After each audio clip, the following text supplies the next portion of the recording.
So we're going to talk about percentage problems and how to set these up. We're actually going to do these two different ways. We have what's called the percentage formula, and then we also have what's called the percentage proportion. And you can use both of them when you're trying to find a missing piece. And we talk about missing pieces. There's three things that we're going to go over today, which is it's called the portion, the rate, and the base. So if you're trying to find the percentage of something, or if you know the percentage and you're trying to figure out what it came from, either the part or the whole piece, we're going to be able to use either the formula or the proportion to help us set up a problem and do that.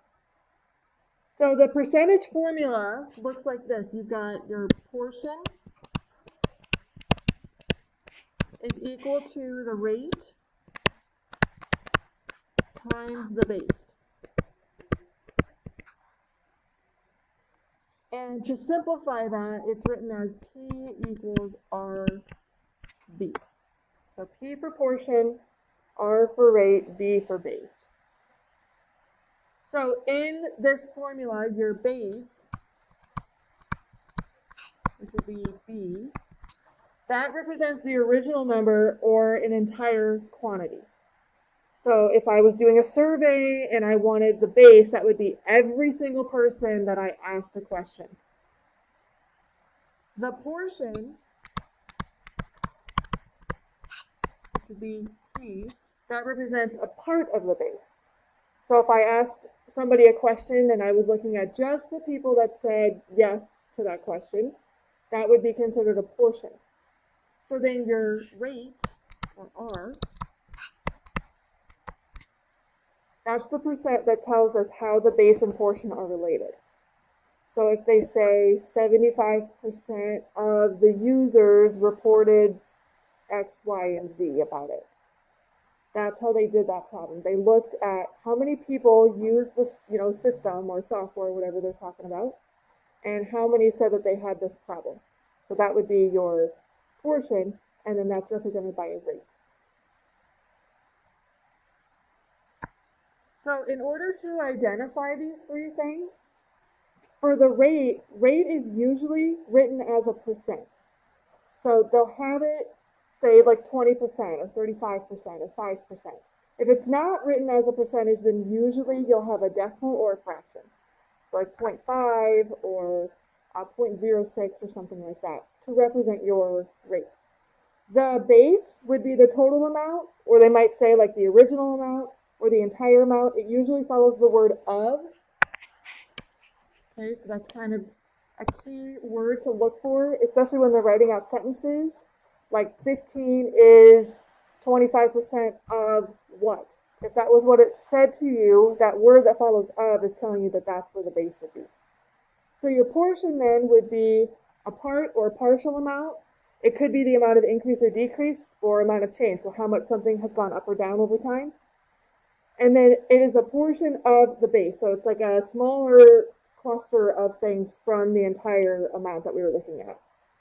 And that usually follows the word is.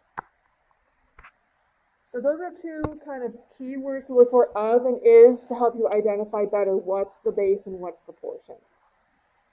So what we're going to start with first is just identifying the pieces. We're not actually going to solve these problems yet. We're just going to look at these three, and I want us to figure out what is the rate, what is the portion, and what is the base. So remember, rate would be your percentage. So this one says 20% of 75 is what number? So the rate would be 20%. Portion is usually what follows the word is. Portion follows the word is. So they say is what number at the very end of the sentence. That means that we don't know our portion. So that's where I would put my question mark, or that's the number that they're referring to. Okay, I don't know that piece. That's what's missing from the problem. So then my base follows the word of, and that would be that 75. So for this problem, I would be trying to find the portion, which this is helpful to be able to identify when it comes to actually having to use the equation. to figure out what are those missing pieces so that you can then plug it in appropriately. So I want you guys to look at 2 and 3. I want you guys to write down what's the rate, what's the portion, what's the base.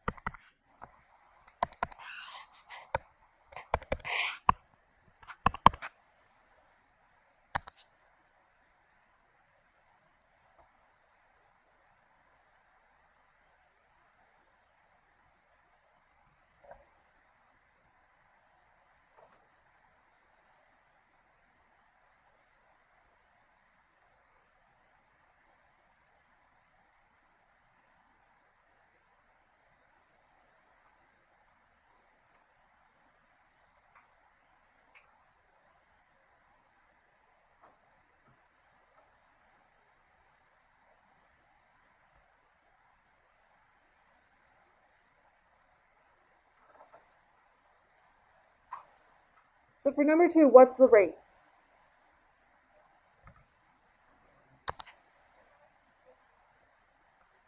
Do you know it? So that's what you're trying to find, right? So the rate is what we don't know. So usually if you don't know it, we put a question mark by it, or you could write down like this is what you're trying to find, but I'm okay if you just do a question mark to let me know that's the unknown piece. So which number, 50 or 30, is your portion? 30, and the base would then be 50. Okay? How about for number 3? What's the rate? 10%. The portion would be 8. And the base would be what? That's what we don't know.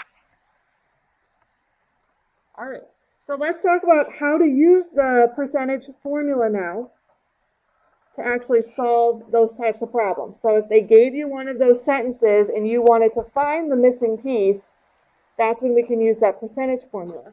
So we talked about the first one already. Portion equals rate times base.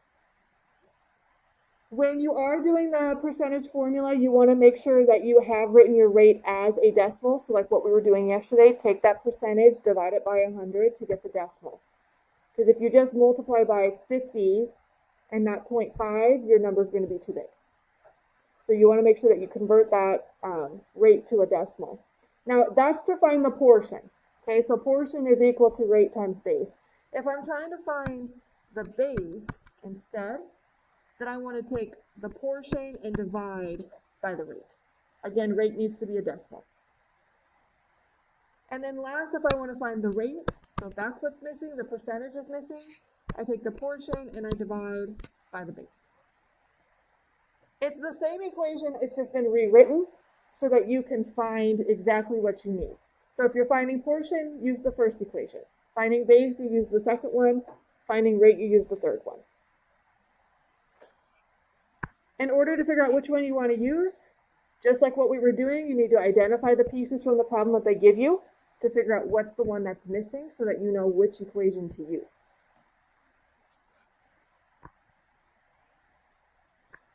All right, so let's start with what would be 20% of 400 is what number? So 20% would be our rate of 400. That's following that word of, so that's our base. The number is our portion. That's what we don't know. Since I want to find portion, I'm going to use that original equation, P equals R times B. So 20% as a decimal would be 0.2. And then times base would be 400. So 0.2 times 400. If we do that, we get 80. And that's just type it in your calculator and figure out the answer. So the portion would be 80. 80 would be 20% of 400, is what you just found. Okay, try number 2. Figure out what equation you think you should use for this one. And then go on to the backside and do number 3 as well.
Okay, so number 2 says 20% of what number is 80.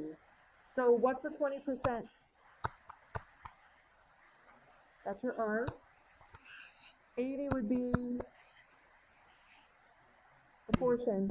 So the what number, that's what we're missing, that's our base. So I would use my base equation from up above. B equals P divided by R.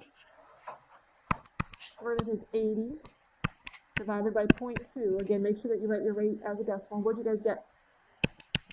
What? 400? And then for number 3, 20%, because you're missing your rate. 80 is the portion, 400 is the base. We're missing rate, so we do R equals the portion over the base. So 80 over 400. Now when you do that, you should have gotten 0.2, but if you're writing it as a percentage, like we did yesterday, you got to take it times 100 to get 20%. Did you guys notice anything about those 3 problems? They're all the same numbers. Okay, so once we did number 1, number 2 and number 3, nothing changed except they just took away what was missing. They just rewrote it. So that's just showing you guys how to write up those 3 different equations, how you can use them all differently. All right, let's take a look at this next problem. So it says that during a special one-day sale, 600 customers bought the on-sale pizza. Of these customers, 20% used coupons. The manager will run the sale again the next day if more than 100 coupons were used. So we need to figure out if the sale should run again. So I'm trying to figure out, of the 600 people that came in that day, it says 20% of them used coupons. I need to know how many people used coupons from those 600 to figure out how many coupons were used so that I know if I should run the sale again. Because I'm trying to find how many people used the coupons out of the 600, I'm missing the portion. So I'm going to take my rate times my base. So for this problem, what is the rate? And so how do I write that as a decimal? 0.2, and the base would be what number? So what is 0.2 times 600? That means that 120 coupons were used.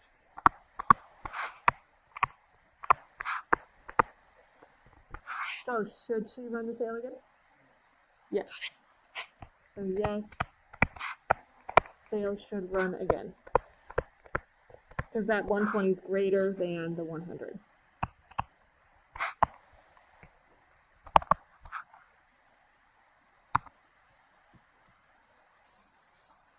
Okay, let's take a look at the next one.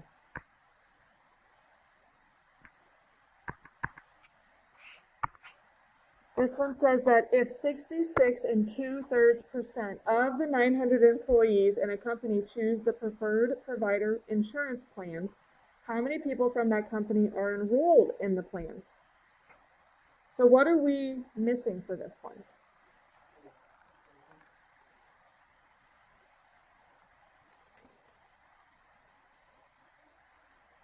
The portion you said? So again, I'm going to do rate times base. Now my rate this time is that 66 2/3%. And we're going to take that times the 900. That's how many employees this company has. So if you have 66 2/3, what's 2/3 as a decimal?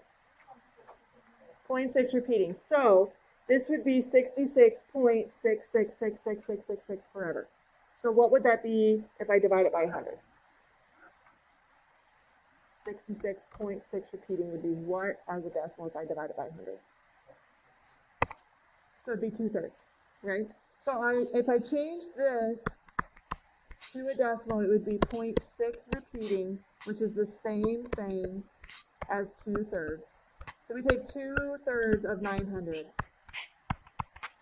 So how many people are going to take this insurance plan? fit 600 people.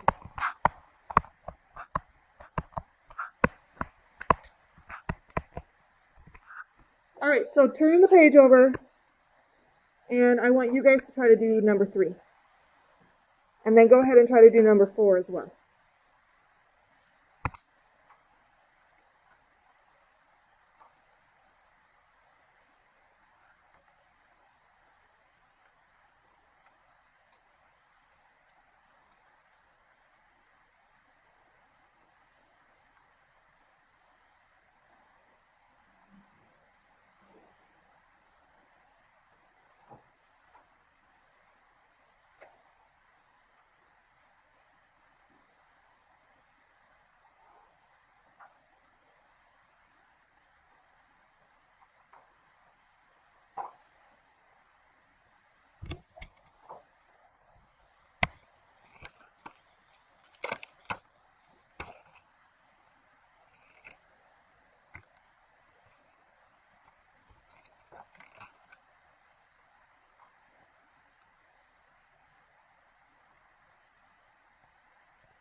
So number 3 says that Stan sets aside 15% of his weekly income for rent.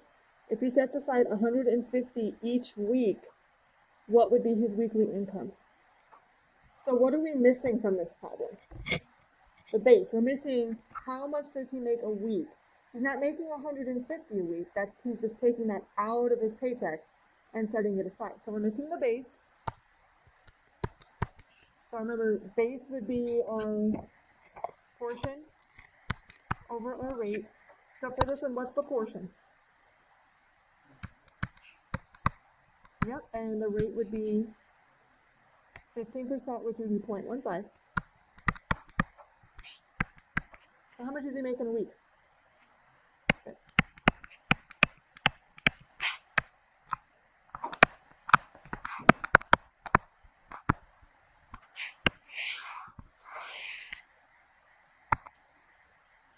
So for number 4, it says that if 20 cars were sold from a lot that had 50 cars, that's a typo, what percent of the cars were sold? So they're asking what percent, which means that you're missing your rate. And to find rate, you do your portion over your base. So what do you guys put in for P? 20. And so 50 is our base. You want to reduce that. 2/5 as a decimal would be what?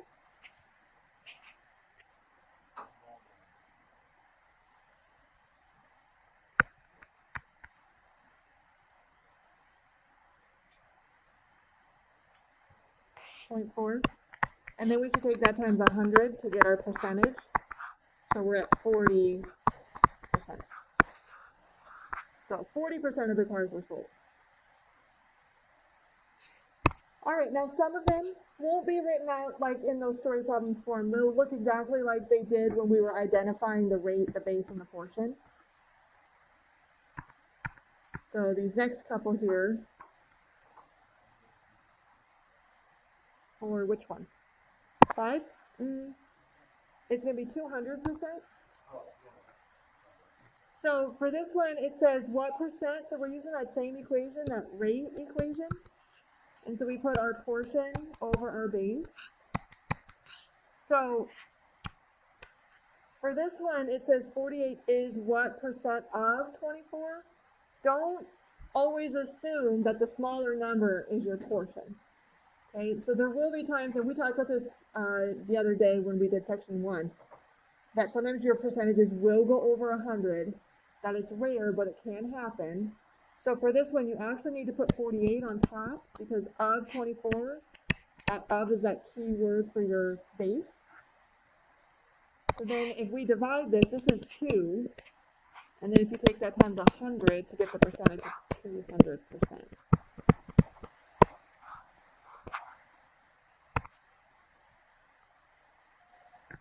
Now, number 6 wants you to mentally find 10% of $51. Does anyone know how we would do that? Move the decimal place 1 over to the left. Okay, because if we were finding 10% of that, if you took 0.1 times 51, it would just move the decimal over. You get $5.10.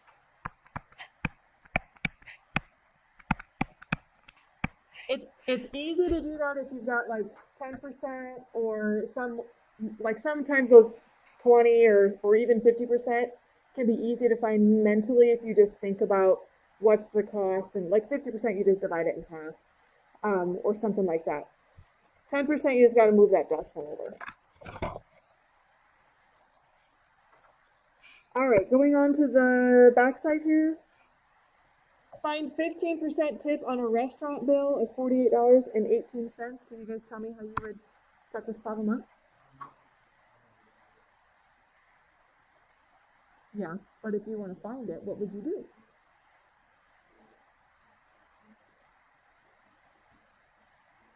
So 0.15. So we would take $48.18 times 0.15. Now, if you do this on a calculator, you're going to get 7.227. So how should we round that, since we're talking about money here?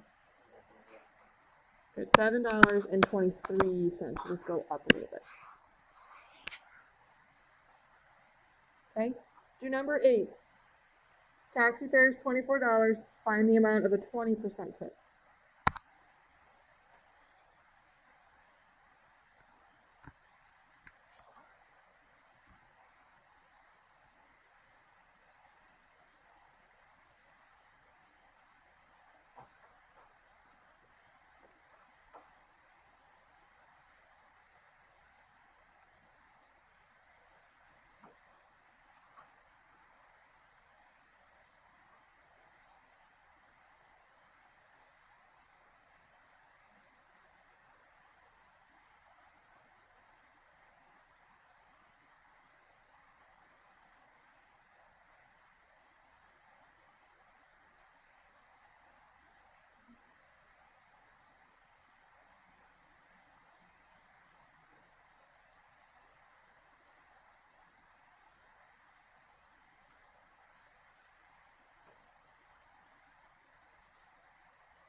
All right, so if we take $24 times 0.2, how much of a tip are we leaving?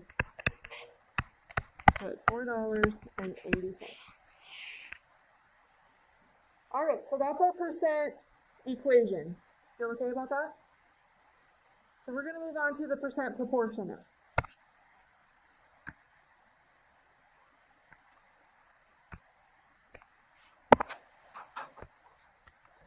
So percentage proportion looks a little bit different. If you guys think back to, you would have seen proportions back in Algebra 1, and probably even back before that in middle school. You guys talked about cross multiplying, or a lot of my students know it as like the butterfly method. Okay, so when you're setting up proportions, you've got two fractions with an equal sign in the middle, and then we cross multiply to help us solve it. So we can do the same thing here with our percentage proportion. So what we're going to do is, for this formula, we're going to take our rate, and we're going to put it over 100, and we set that equal to P over V. So the rate over the 100, that's taking care of making the percentage become a decimal for you in the percentage proportion. So before, when we were doing the percentage equation, you guys would take like 20% or 45% or whatever, and you would divide it by 100. This is going to have it set up already for you so that you don't have to divide by 100. When you guys are using this equation, you're only going to be using these first two fractions here. so what I just blocked in, that's going to be your proportion that you set up. That's what you're going to cross multiply with. So cross multiply to find the cross products, and then you'll divide the product of the two factors that you know by the number that's sitting in front of whatever's missing. So this still works like whether you're missing the rate, the portion, or the base. You're just going to set it up the same every single time. It's just depending on what's missing, that'll change in your fractions. All right, so if they ask us, what is 20% of 75?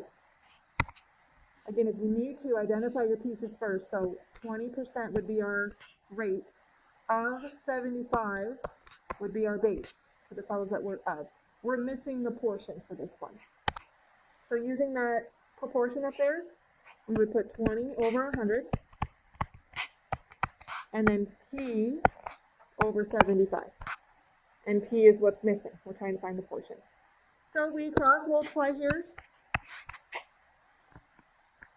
So we're going to have 100 P, 20 times 75, going to be 1500. And then we divide both sides by 100 to get P alone. So what's 1500 divided by 100? 15. Just cross off those zeros. So the portion would be 15. So 15 is 20% of 75. Okay, you guys try number 2. Using this formula again, R over 100 equals P over B. Set it up and solve it.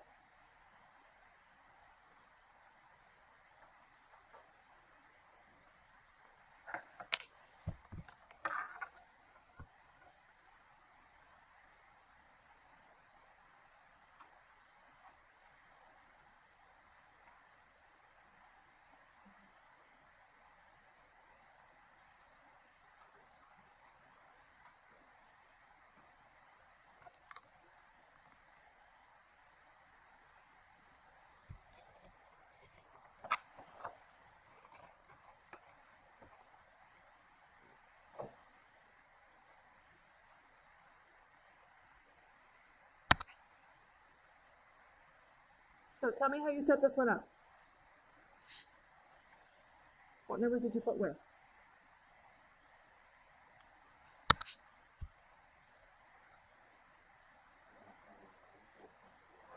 Okay. So 20 over 100 equals 45 over B. Remember that word is like a clue for that's your portion. Okay, so we're missing the base here. Cross multiply. So we have 20B equals 4,500. Then what should I do?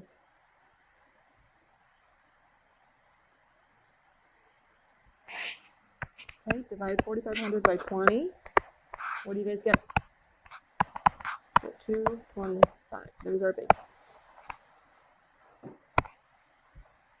All right, we've got a couple more story problems here. So if a type of solder contains 55% tin, how many pounds of tin are needed to make 10 pounds? So we're going to use that same formula, R over 100 equals P over B. What we need to just be able to do here is figure out what goes where in this problem. Now the percentage should probably be the easiest part to decide where it goes, because it always has that percentage sign. So we know that it always goes with R. So we're going to put 55 over 100. Okay. Now if we want to make 10 pounds, we're trying to figure out how much tin we need. And tin is just a portion of it. There's other elements that come in that get mixed with the tin to make the solder. So 10 is going to go on the bottom. We're missing our portion here. So I want you guys to take a second and solve this.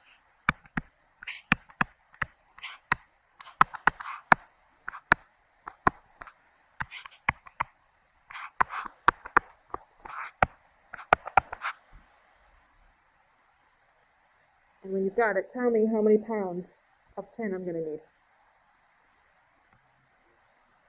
5.5 or 5.5.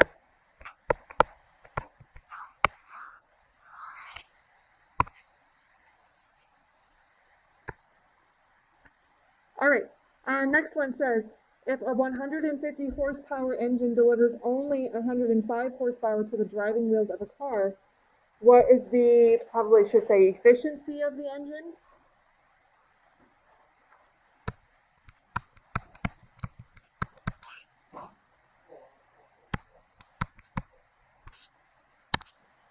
So what do you guys think we're missing from this problem?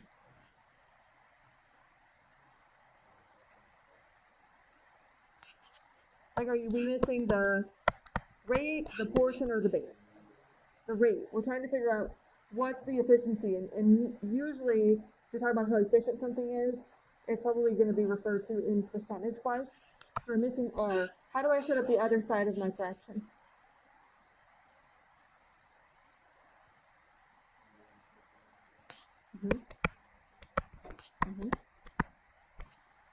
Okay, cross multiply. So we get 150R equals 10,500 divided by 150, 70. And so it would be 70% efficient.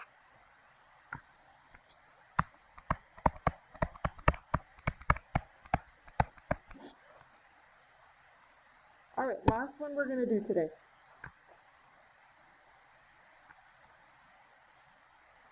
The effective value of current or voltage in an AC circuit is 71.3% of the maximum voltage.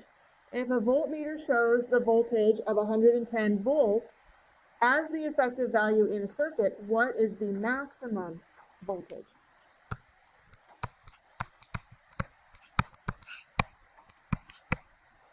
So what are we missing from this problem?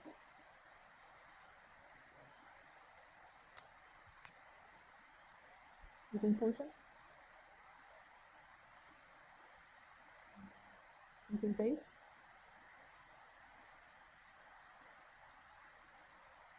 What do you guys think? It's actually base. You were right the first time.